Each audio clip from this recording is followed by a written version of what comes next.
What support are you giving the talented people in your company?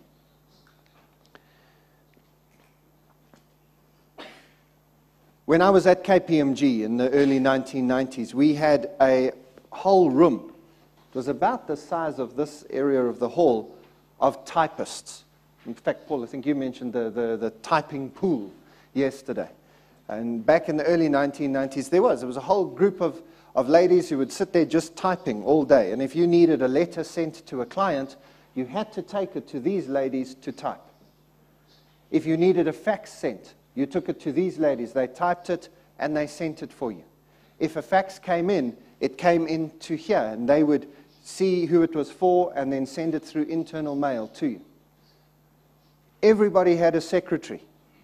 Now, of course, there were too many people there. We were paying too much money for these sorts of things. So we got rid of the typing pools. We got rid of the secretaries.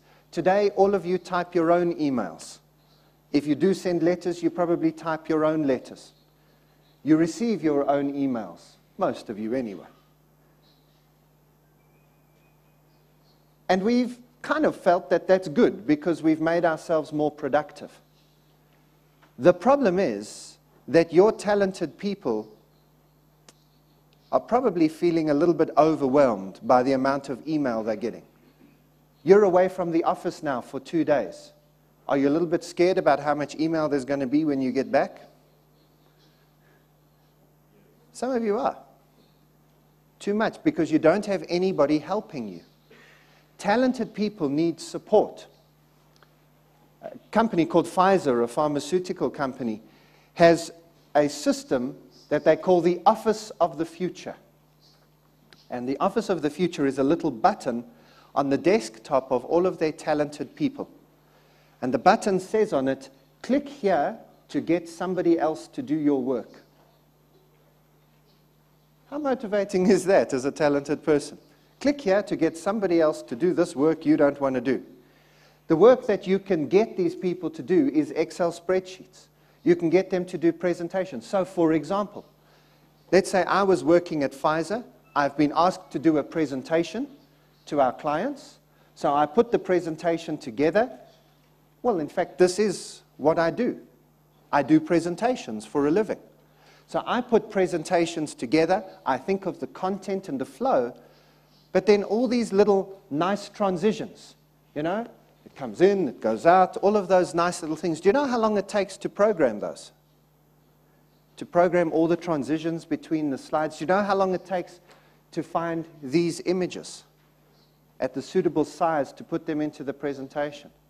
It takes much longer to make the presentation look nice than it does to actually come up with the content of the presentation in the first place. What happens if I could press a button on my screen and say, get somebody else to format the presentation for me? Surely that's a better use of my time than spending 2 days formatting a PowerPoint presentation or 2 days formatting an Excel spreadsheet. Well, that's exactly what Pfizer do. They say to their talented staff, you go out and do what you're talented at doing. And we'll put support staff in place to help you with all the admin. I saw this in a company I worked at. After I left KPMG, I joined a computer training company and a software development company. And there we had a sales person, and she was brilliant. I have never seen someone able to sell as much computer training in 1 week as this woman could sell. But her administration was useless. She would go out to the clients, sell a whole lot of things to the clients, but she would never take notes. And then by the time she got back to the office, she couldn't quite remember exactly how many sessions they wanted and when they wanted it. And then she forgot to send the contracts to the client, and she forgot to sign them. And on at least 3 occasions, she forgot to invoice the client. And only a few months later did we discover that we had done work for somebody and never invoiced them because her admin was so shocking. And we sent her on admin courses. We gave her letters of warning. We tried to do training. We tried to incentivize her to get her admin better. We tried to give her bonuses for every contract she actually got in place. And eventually we thought, hang on, we're doing the wrong thing. What we need to do is give her the right resources. We employed an assistant for her. And this assistant went with her on every sales call. An assistant would sit there taking notes. When the sales call was over, the assistant would go back and type up the contracts, email the contracts to the client, get the client, make sure they were signed, make sure the invoice was done. Do you know that within 3 months, we employed a second assistant for her? And she tripled her sales in 6 months because now she had the right resources.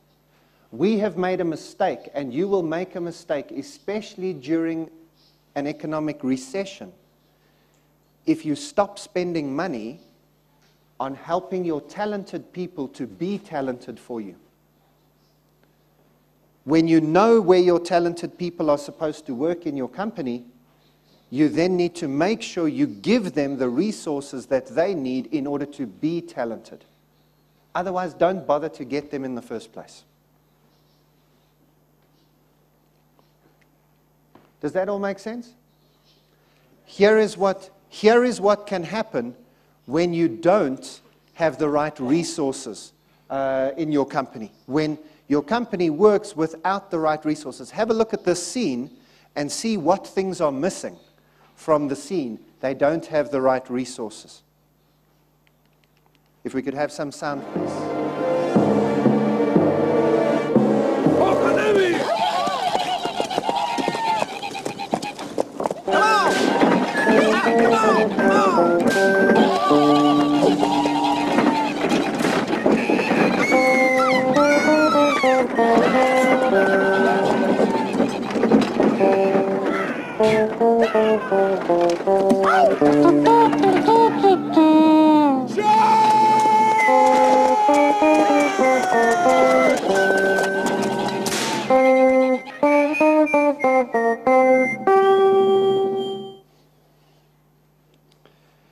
Make sure you give the right resources. Give feedback to your staff.